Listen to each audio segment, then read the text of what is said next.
ஒவ்வொரு ரயில்வே ஸ்டேஷன்லேயும் அந்த yellow colour போர்டில் அந்த ஊரோட பெயர் வந்து குறிப்பிட்டிருப்பாங்க. அதுக்கு கீழே எம்எஸ்எல் அப்படின்ற ஒரு நம்பரும் மென்ஷன் பண்ணியிருப்பாங்க. அந்த எம்எஸ்எல் நம்பர் எதுக்கு வந்து குறிப்பிட்டிருக்காங்க? இந்த எம்எஸ்எல் நம்பர்னா என்ன? பெரும் மழை புயல் காலகட்டத்தில் இந்த எம்எஸ்எல் நம்பர் தான் ரயில் மற்றும் ரயில் பயணிகளுடைய பாதுகாப்பை உறுதி செய்யும் அப்படின்னு சொல்கிறாங்க. அது எப்படின்றத பற்றி இந்த வீடியோவில் டீட்டெயிலாக பார்ப்போம். எம்எஸ்எல்னா மீன் சி லெவல் அப்படின்னு சொல்லுவாங்க.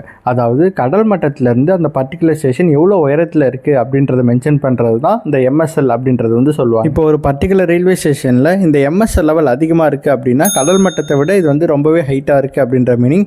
அண்ட் ட்ரைனேஜ் சிஸ்டமும் பார்த்தீங்கன்னா பெட்டராக இருக்கும். தண்ணீர் அதிகமாக தேங்காது அப்படின்ற மாதிரி சொல்கிறாங்க. இதனால் அந்த ட்ரெயின் மூவ்மெண்ட்டுக்கு எந்த பிரச்சனையும் இருக்காது. இதுவே ஒரு ரயில்வே ஸ்டேஷனில் இந்த எம்எஸ்எல் லெவல் ரொம்ப கம்மியாக இருக்குது அப்படின்னா கடல் மட்டத்தை விட கொஞ்சம் தான் வந்து ஹைட் அதிகமாக இருக்குது அப்படின்ற மீனிங். சப்போஸ் ஒரு பெரும் மழை இல்லை சைக்ளோன் ஏதாவது ஃபார்ம் ஆச்சு அப்படின்னா அந்த இடம் ஃபுல்லாக தண்ணீரில் வந்து மூழ்கிடும் அப்படின்ற ஒரு மீனிங். ஸோ இந்த மாதிரி வந்து தண்ணீர் வந்து ஃபுல்லாகிடுச்சு அப்படின்னா ட்ராக்ஸில் சிக்னல்ஸ் அண்ட் எலக்ட்ரிக்கல் சிஸ்டம் இது எல்லாத்துலேயுமே வந்து பார்த்திங்கன்னா ஃபால்ட் ஆகிறதுக்கு சான்ஸ் நிறையா இருக்குது. ஸோ ஒவ்வொரு ஸ்டேஷன்லேயும் இருக்கக்கூடிய அந்த எம்எஸ்எல் லெவலை டிசைட் பண்ணி லோக்கோ பைலட் இந்த ஸ்டேஷனில் வந்து தண்ணி தேங்கும், இந்த ஸ்டேஷனில் வந்து அதிகமாக மழை வந்தால் தண்ணி தேங்காது, அவங்களால நல்லாவே ப்ரிடிக்ட் பண்ண முடியும் இந்த எம்எஸ்எல் லெவல் வச்சு. மழை காலங்களில் இந்த எம்எஸ்எல் லெவல் வச்சு அந்த பர்டிகுலர் ஸ்டேஷனில் ஸ்லோவாக போகலாமா இல்லை ஃபாஸ்ட்டாக போகலாமா அப்படின்றத லோக்கோ பைலட் டிசைட் பண்ணுவார். நெக்ஸ்ட் டைம் நீங்கள் ட்ரெயினில் ட்ராவல் பண்ணுறப்போ நீங்கள் இறங்கக்கூடிய ஸ்டேஷனில் அந்த போர்டில் வந்து செக் பண்ணி பாருங்கள் எம்எஸ்எல் லெவலில் இருக்கும். அடிக்கடி ட்ரெயினில் ட்ராவல் பண்ணக்கூடிய உங்கள் ஃப்ரெண்ட்ஸ்க்கு வந்து இந்த வீடியோ ஷேர் பண்ணுங்கள். மேலும் இந்த மாதிரி ட்ரெயின் ரிலேட்டட் அப்டேட்ஸ் நிறையா வேணும் அப்படின்னா மறக்காமல் நம்ம சேனலை சப்ஸ்கிரைப் பண்ணி வச்சுக்கோங்க. அப்படியே நம்ம இன்ஸ்டாகிராம் பேஜை ஃபாலோ பண்ணி வச்சுக்கோங்க.